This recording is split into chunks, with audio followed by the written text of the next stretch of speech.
There once lived a gentleman and his wife, who were the parents of a lovely little daughter. When this child was only 9 years of age, her mother fell sick. Finding her death coming on, she called her child to her and said to her, "My child, always be good. Bear everything that comes to you with patience, and whatever evil and troubles you may suffer, you will be happy in the end if you are so." Then the poor lady died, and her daughter was full of great grief at the loss of a mother so good and kind. The father, too, was unhappy, but he sought to get rid of his sorrow by marrying another wife, and he looked out for some prudent lady who might be a second mother to his child and a companion to himself. His choice fell on a widow lady of a proud and tyrannical temper, who had 2 daughters by a former marriage, both as haughty and bad-tempered as their mother. No sooner was the wedding over than the stepmother began to show her bad temper. She could not bear her stepdaughter's good qualities, that only showed up her daughter's unamiable ones still more obviously, and she accordingly compelled the poor girl to do all the drudgery of the household. It was she who washed the dishes, and scrubbed down the stairs, and polished the floors in my lady's chamber, and in those of the 2 pert misses, her daughters. And while the latter slept on good feather beds in elegant rooms, furnished with full-length looking-glasses, their sister lay in a wretched garret on an old straw mattress. Yet the poor thing bore this ill treatment very meekly, and did not dare complain to her father, who thought so much of his wife that he would only have scolded her.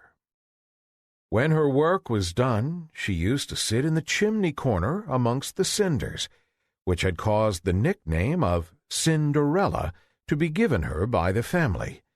Yet, for all her shabby clothes, Cinderella was 100 times prettier than her sisters, let them be dressed ever so magnificently. The poor little cinder wench! This harsh stepmother was a sore trial to her. And how often, as she sat sadly by herself, did she feel that there is no mother like our own, the dear parent whose flesh and blood we are, and who bears all our little cares and sorrows tenderly, as in the apple of her eye. It happened that the king's son gave a ball, to which he invited all the nobility, and as our 2 young ladies made a great figure in the world, they were included in the list of invitations. So they began to be very busy choosing what headdress and which gown would be the most becoming. Here was fresh work for poor Cinderella, for it was she, forsooth, who was to starch and get up their ruffles, and iron all their fine linen, and nothing but dress was talked about for days together. "I," said the eldest, "shall put on my red velvet dress with my point lace trimmings." "And I," said the younger sister, "shall wear my usual petticoat, but shall set it off with my gold-brocaded train and my circlet of diamonds." They sent for a clever tire-woman to prepare the double rows of quilling for their caps, and they purchased a quantity of fashionably cut patches. They called in Cinderella to take her advice, as she had such good taste, and Cinderella not only advised them well, but offered to dress their hair, which they were pleased to accept. While she was thus busied, the sister said to her, "And pray, Cinderella, would you like to go to the ball?" "Nay, you are mocking me," replied the poor girl. "It is not for such as I to go to balls." "True enough," rejoined they. "Folks would laugh to see a Cinderella at a court ball." These 2 stepsisters were very cruel to Cinderella, and ill-used her much. Ah, what sweet friends are our own born sisters! There can be no substitutes like them in the whole wide world. Any other but Cinderella would have dressed their hair awry to punish them for their impertinence, but she was so good-natured that she dressed them most becomingly. Although they disdained her, and while they would themselves make a great figure in the world, sought to degrade and lower her, see how the lovely disposition of Cinderella shines out. Although she was not allowed to go to the ball of the king's son, she not only advised them well how they could array themselves to appear to the best advantage, but she even, what greatness of heart to do that, with her own hands dresses their hair, and in the most becoming manner her delicate taste can suggest. The two sisters were so delighted that they scarcely ate a morsel for a couple of days. They spent their whole time before a looking-glass, and they would be laced so tight to make their waists as slender as possible that more than a dozen stay-laces were broken in the attempt. The long-wished-for evening came at last, and these proud misses stepped into the carriage and drove away to the palace. Cinderella looked after the coach as far as she could see, and then returned to the kitchen in tears, where for the first time she bewailed her hard and cruel degradation. She continued sobbing in the corner of the chimney, until a rapping at the kitchen door roused her, and she got up to see what had occasioned it. She found a little old beggar-woman hobbling on crutches, who besought her to give her some food. "I have only part of my own supper for you, Goody, which is no better than a dry crust. But if you like to step in and warm yourself, you can do so, and welcome." "Thank you, my dear," said the old woman in a feeble, croaking voice. She then hobbled in and took her seat by the fire. "Hey, dearie me, what are all these tears, my child?" said the old woman. And then Cinderella told the old woman all her griefs, how her sisters had gone to the ball, and how she wished to go too, but had no clothes or means to do so. "But you shall go, my darling," said the old woman, "or I am not Queen of the Fairies, or your godmother. Dry up your tears like a good goddaughter, and do as I bid you, and you shall have clothes and horses finer than anyone." Cinderella had heard her father often talk of her godmother, and tell her that she was one of those good fairies who protect children. Her spirits revived, and she wiped away her tears. The fairy took Cinderella by the hand and said, "Now, my dear, go into the garden and fetch me a pumpkin." Cinderella bounded lightly to execute her commands, and returned with one of the finest and largest pumpkins she could meet with.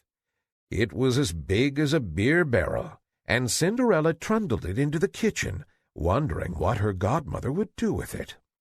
Her godmother took the pumpkin and scooped out the inside of it, leaving nothing but rind.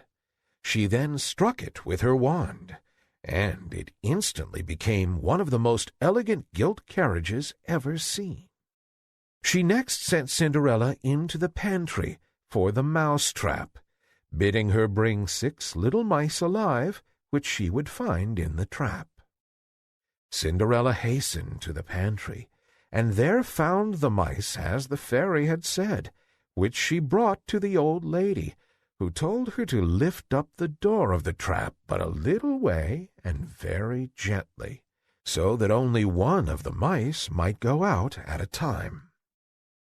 Cinderella raised the mouse-trap door, and as the mice came out one by one, the old woman touched them with her wand, and transformed them into fine, prancing, dapple-gray carriage-horses with long manes and tails, which were tied up with light blue ribbons. "Now, my dear good child," said the fairy, "here you have a coach and horses, much handsomer than your sisters, to say the least of them. But as we have neither a postilion nor a coachman to take care of them, run quickly to the stable where the rat-trap is placed, and bring it to me." Cinderella was full of joy, and did not lose a moment, and soon returned with the trap, in which there were 2 fine large rats. These 2 were touched with the wand, and immediately the one was changed into a smart postilion, and the other into a jolly-looking coachman in full finery. Her godmother then said, "My dear Cinderella, you must go to the garden again before I can complete your equipage. When you get there, keep to the right side, and close to the wall you will see the watering pot standing. Look behind it, and there you will find 6 lizards, which you must bring to me immediately." Cinderella hastened to the garden as she was desired, and found the 6 lizards, which she put into her apron and brought to the fairy. Another touch of the wonderful wand soon converted them into 6 spruce footmen in dashing liveries, with powdered hair and pigtails, 3-cornered cocked hats, and gold-headed canes, who immediately jumped up behind the carriage as nimbly as if they had been footmen and nothing else all their lives. The coachman and postilion having likewise taken their places, the fairy said to Cinderella, "Well, my dear girl, is not this as fine an equipage as you could desire to go to the ball with? Tell me now, are you pleased with it?" "Oh, yes, dear godmother," replied Cinderella, and then with a good deal of hesitation added, "But how can I make my appearance among so many finely dressed people in these mean-looking clothes?" "Give yourself no uneasiness about that, my dear. The most laborious part of our task is already accomplished, and it will be hard if I cannot make your dress correspond with your coach and servants."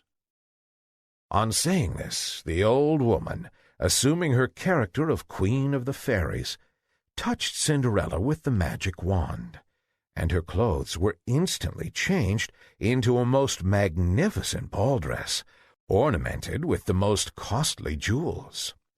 The fairy took from her pocket a beautiful pair of elastic glass slippers, which she caused Cinderella to put on, and then desired her to get into the carriage with all expedition, as the ball had already commenced.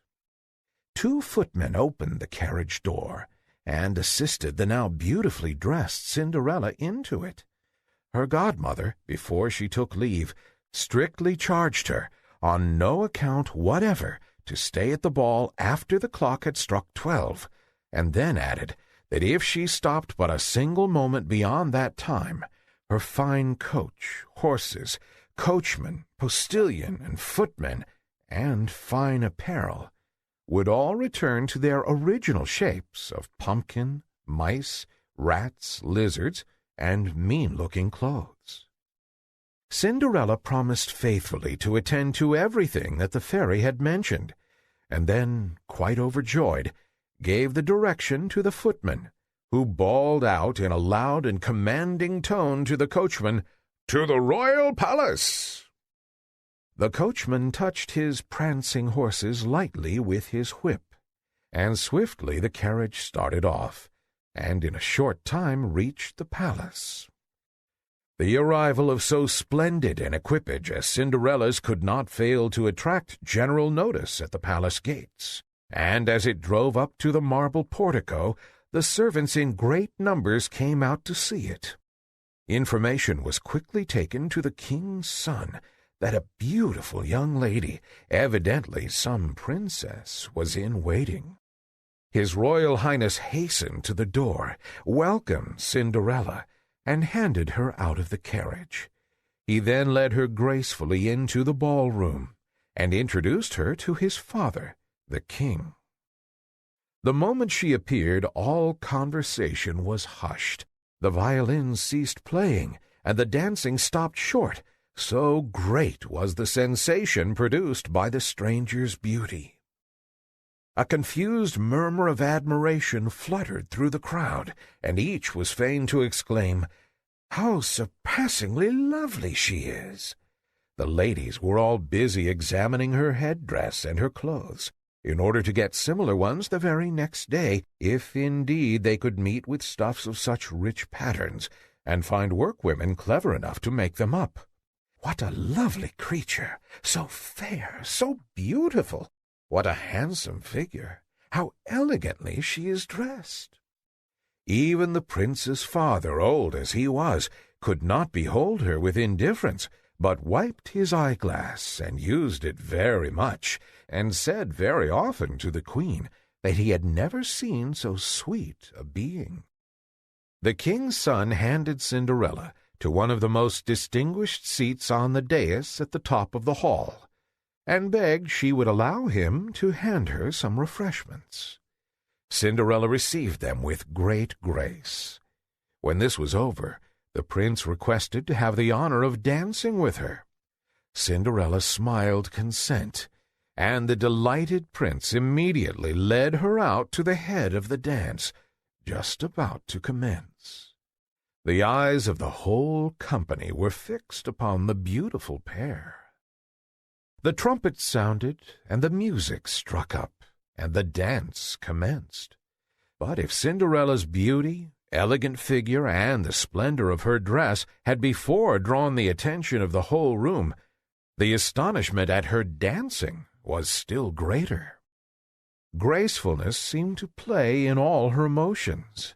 The airy lightness with which she floated along, as buoyant as thistledown, drew forth a general murmur of admiration. The hall rang with the loudest acclamations of applause, and the company, all in one voice, pronounced her the most elegant creature that had ever been seen.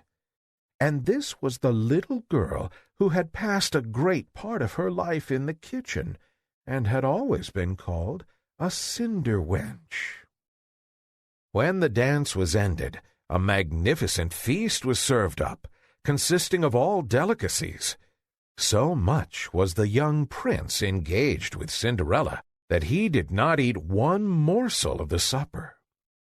Cinderella drew near her sisters and frequently spoke to them, and in her goodness of heart she offered them the delicacies which she had received from the prince.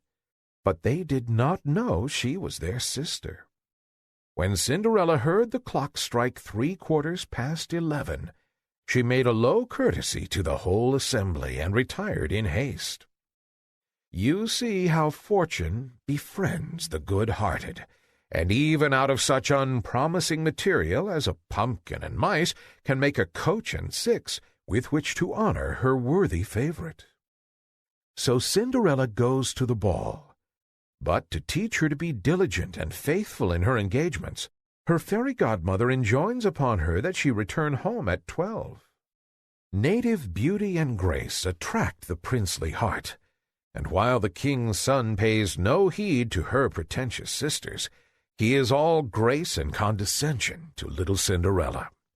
Obedient to her engagement with her godmother, she returns in all the splendor and honor of the coach and six. On returning home, she found her godmother, and after thanking her for the treat she had enjoyed, she ventured to express a wish to return to the ball on the following evening, as the prince had requested her to do. She was still relating to her godmother all that had happened at court, when her two sisters knocked at the door. Cinderella went and let them in, pretending to yawn and stretch herself and rub her eyes, and saying, "How late you are," just as if she was waked up out of a nap, though, truth to say, she had never felt less disposed to sleep in her life.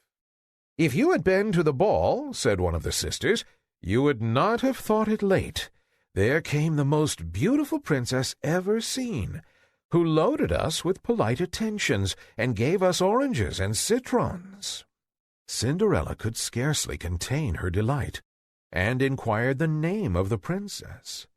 But they replied that nobody knew her name, and that the king's son was in great trouble about her, and would give the world to know who she could be. "Is she, then, so very beautiful?" said Cinderella, smiling. "Oh, my, how I should like to see her! Oh, do, my Lady Javotte, lend me the yellow dress you wear every day, that I may go to the ball and have a peep at this wonderful princess." "A likely story indeed," cried Javotte, tossing her head disdainfully, "that I should lend my clothes to a dirty Cinderella like you." Cinderella expected to be refused, and was not sorry for it, as she would have been puzzled what to do had her sister really lent her the dress she begged to have. On the following evening the sisters again went to the court ball, and so did Cinderella, dressed even more magnificently than before. The king's son never left her side, and kept paying her the most flattering attentions. The young lady was nothing loath to listen to him, so it came to pass that she forgot her godmother's injunctions, and indeed lost her reckoning so completely that before she deemed it could be 11 o'clock, she was startled at hearing the first stroke of midnight. She rose hastily and flew away like a startled fawn. The prince attempted to follow her, but she was too swift for him. Only as she flew, she dropped one of her glass slippers, which he picked up very eagerly. Cinderella reached home quite out of breath, without either coach or footman, and with only her shabby clothes on her back. Nothing, in short, remained of her recent magnificence, save a little glass slipper, the fellow to the one she had lost. The sentinels at the palace gate were closely questioned as to whether they had not seen a princess coming out, but they answered they had seen no one except a shabbily dressed girl who appeared to be a peasant rather than a young lady. On this second night, as you have taken notice, dazzled by worldly show and the pleasing flattery of her royal lover, Cinderella overstays her time, and is compelled to make her way back to her father's house on foot and in rags. An everlasting lesson to all the pretty little Cinderellas in the world to keep their word, and to act in good faith by such as befriend them. Never mind, her heart is in the right place. She is a charming good creature, and although virtue goes home in rags, it will leave some token behind, some footprint by which it can be known and traced wherever it has once walked. We shall hear from that little lost glass slipper again. When the two sisters returned from the ball, Cinderella asked them whether they had been well entertained, and whether the beautiful lady was there. They replied that she was, but that she had run away as soon as midnight had struck, and so quickly as to drop one of her dainty glass slippers, which the king's son had picked up, and was looking at most fondly during the remainder of the ball. Indeed, it seemed beyond a doubt that he was deeply enamored of the beautiful creature to whom it belonged. They spoke truly enough, for a few days afterwards the king's son caused a proclamation to be made by sound of trumpet all over the kingdom, to the effect that he would marry her whose foot should be found to fit the slipper exactly. So the slipper was first tried on by all the princesses, then by all the duchesses, and next by all the persons belonging to the court, but in vain. It was then carried to the two sisters, who tried with all their might to force their feet into its delicate proportions, but with no better success. Cinderella, who was present and recognized her slipper, now laughed and said, "Suppose I were to try." Her sisters ridiculed such an idea, but the gentleman who was appointed to it was but fair she should do so, as he had orders to try it on every young maiden in the kingdom. Accordingly, having requested Cinderella to sit down, she no sooner put her little foot to the slipper than she drew it on, and it fitted like wax. The sisters were quite amazed, But their astonishment increased tenfold when Cinderella drew the fellow slipper out of her pocket and put it on. Her godmother then made her appearance, and having touched Cinderella's clothes with her wand, made them still more magnificent than those she had previously worn. Her two sisters now recognized her for the beautiful stranger they had seen at the ball, and falling at her feet, implored her forgiveness for their unworthy treatment, and all the insults they had heaped upon her head. Cinderella raised them, saying, as she embraced them, that she not only forgave them with all her heart, but wished for their affection. She was then taken to the palace of the young prince, in whose eyes she appeared yet more lovely than before, and who married her shortly after. Cinderella, who was as good as she was beautiful, allowed her sisters to lodge in the palace, and gave them in marriage that same day to two lords belonging to the court. The amiable qualities of Cinderella were as conspicuous after as they had been before marriage. The end.